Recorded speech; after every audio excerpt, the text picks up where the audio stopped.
Halo semuanya, dalam video kali ini saya akan membahas salah satu topik penting dalam akuntansi keuangan menengah, yaitu aset tetap dan penyusutan berdasarkan PSAK 16. Yuk kita mulai.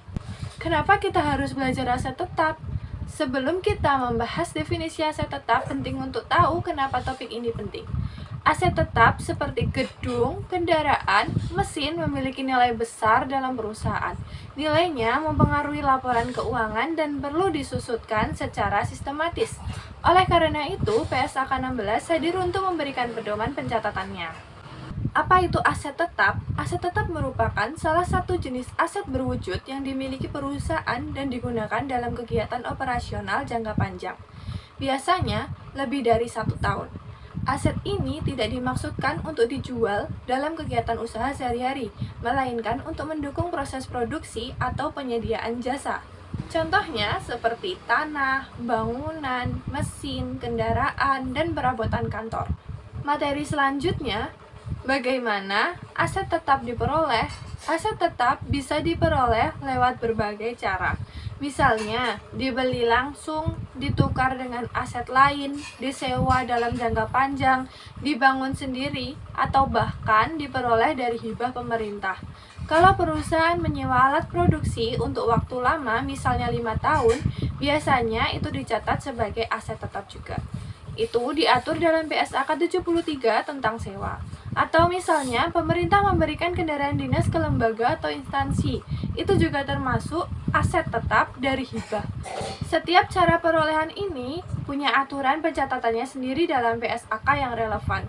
Seperti PSAK 16 untuk pembelian dan tukar tambah, PSAK 73 untuk sewa, dan PSAK 61 untuk hibah. Sebelum menghitung penyusutan, kita harus tahu dulu 3 komponen penting dalam aset tetap, yaitu ada harga perolehan, umur manfaat, dan nilai sisa. Ketiganya menentukan berapa besar beban penyusutan tiap tahunnya. Penyusutan sendiri adalah alokasi biaya aset tetap secara sistematis, karena manfaat ekonomi aset tersebut akan menurun seiring waktu. Dalam PSAK 16 ada 3 metode utama. Yang pertama, metode garis lurus, unit produksi, lalu ada saldo menurun ganda. Setiap metode memiliki ciri khas dalam cara menghitung beban penyusutan. Ini akan mempengaruhi nilai laba dan nilai aset perusahaan dari tahun ke tahun. Biar nggak bingung lagi, yuk kita bahas soal latihannya aja. Contoh kasus 1, PT Din Jaya Abadi membeli mesin pengemas otomatis secara tunai pada tanggal 1 Juli 2024. Mesin ini akan digunakan untuk kegiatan produksi perusahaan. Langkah pertama, kita hitung total biaya untuk mendapatkan mesin hingga siap digunakan. Harga pembelian 120 juta ditambah pengiriman 3 juta dan pemasangan 2 juta. Totalnya 125 juta rupiah. Pencatatan jurnal dilakukan tanggal 1 Juli 2024, mesinnya bertambah, dicatat di debit, pembayaran tunai mengurangi kas, dicatat di kredit. Berikutnya, hitung penyusutan tahunan, nilai yang disusutkan 125 juta dikurangi nilai sisa 10 juta, lalu dibagi umur manfaat 5 tahun, hasilnya 23 juta per tahun. Karena mesin mulai digunakan bulan Juli tahun 2024 hanya dihitung 6 bulan, maka penyusutan tahun ini setengah dari 23 juta, yaitu 11,5 juta rupiah.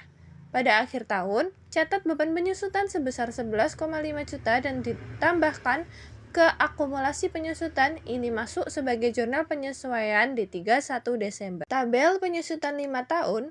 Tahun 2024, penggunaan dimulai bulan Juli sehingga hanya 6 bulan, penyusutan 11,5 juta karena ini tahun pertama, akumulasi juga 11,5 juta.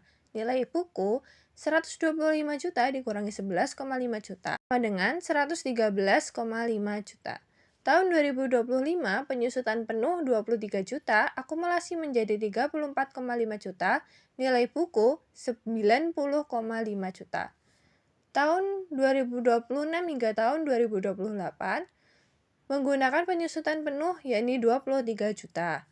Untuk tahun 2029, hanya 6 bulan terakhir, penyusutan 11,5 juta, akumulasi 115 juta, nilai buku akhir 10 juta rupiah sesuai dengan nilai sisa atau residu. Lanjut untuk kasus kedua, PT DIN Solusi Teknik membeli sebuah mesin pemotong logam secara tunai pada 1 Oktober 2024 untuk mendukung kegiatan operasional. Langkah pertama, kita hitung harga beli mesin sebesar 100 juta rupiah ditambah biaya pengiriman dan pemasangan sebesar 5 juta rupiah. Total biaya perolehan mesin adalah 105 juta rupiah. Mesin ini memiliki nilai sisa sebesar 10 juta rupiah dengan umur manfaat selama 5 tahun. Metode penyusutan yang digunakan adalah metode saldo menurun ganda, yaitu metode yang menggunakan tarif 2 kali lipat dari metode biasa. Kita hitung dulu tarif penyusutan tahunannya. Karena umur manfaatnya 5 tahun, maka tarif metode biasa adalah 20%. Kalau dikalikan 2, maka penyusutan menjadi 40% per tahun. Sekarang, kita catat transaksi pembelian mesin. Karena dibayar secara tunai, maka jurnalnya adalah debit akun mesin sebesar 105 juta rupiah dan kredit akun kas sebesar 105 juta rupiah. Transaksi ini terjadi pada tanggal 1 Oktober 2024. Selanjutnya, kita hitung penyusutan tiap tahun dengan tarif 40% dari nilai buku awal tahun. Tahun 2024, karena mesin baru digunakan selama 3 bulan, penyusutan hanya seperempat dari 42 juta. Yaitu 10.500.000 rupiah. Nilai buku akhir tahun menjadi 94.500.000.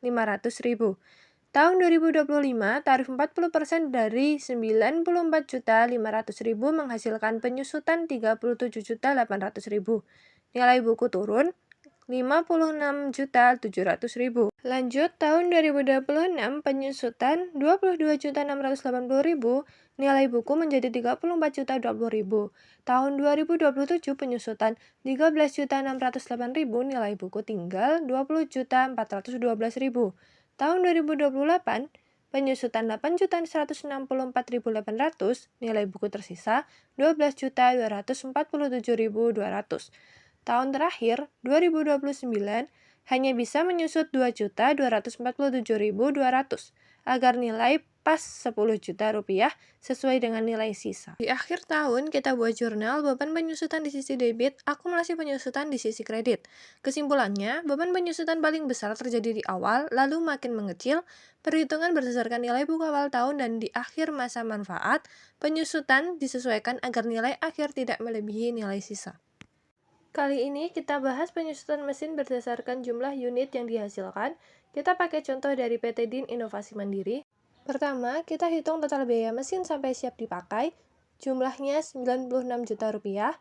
Lalu, kita catat pembelian mesin. Mesin dicatat di sisi debit, kas di sisi kredit.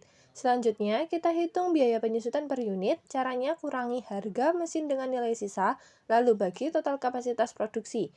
Hasilnya, Rp860 per unit. Tiap tahun, kita tinggal kalikan jumlah unit yang diproduksi dengan tarif tadi. Nilai buku mesin akan berkurang seiring bertambahnya pemakaian. Nah, tahun 2024 mesin dipakai untuk 5.000 unit, biaya penyusutan 4.300.000, nilai buku turun jadi 91,7 juta. Tahun 2025 produksi 20.000 unit, beban penyusutan 17.200.000, nilai buku turun ke 74,5 juta. Tahun 2026, mesin menghasilkan 25.000 unit, penyusutan 21,5 juta, nilai buku jadi 53 juta. Tahun 2027, jumlah produksi tetap, nilai buku kini 31,5 juta.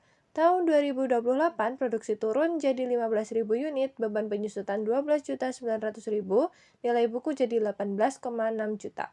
Tahun terakhir, 2029, produksi 10.000 unit, beban penyusutan 8.600.000. Nilai buku akhir pas 10 juta rupiah. Di akhir tahun, kita buat jurnal penyesuaian beban penyusutan di debit, akumulasi penyusutan di kredit. Metode ini cocok jika aset digunakan berdasarkan jumlah hasil produksi. Nilai aset turun sesuai pemakaian dan berhenti saat menyentuh nilai sisa. Semoga penjelasan ini membantu. Sebagai penutup, mari kita simpulkan poin-poin penting. Yang pertama, aset tetap adalah aset fisik yang digunakan dalam kegiatan usaha dan bertahan lama. Aset ini akan mengalami penurunan nilai seiring waktu, dan itu kita catat sebagai penyusutan. PSAK 16 menjelaskan bahwa penyusutan bisa dilakukan dengan berbagai metode, tergantung bagaimana aset tersebut digunakan. Memilih metode yang tepat Penting agar laporan keuangan bisa mencerminkan kondisi aset secara jujur dan dapat dipercaya. Terima kasih sudah menyimak video ini, semoga bermanfaat dan sampai jumpa di materi akuntansi berikutnya.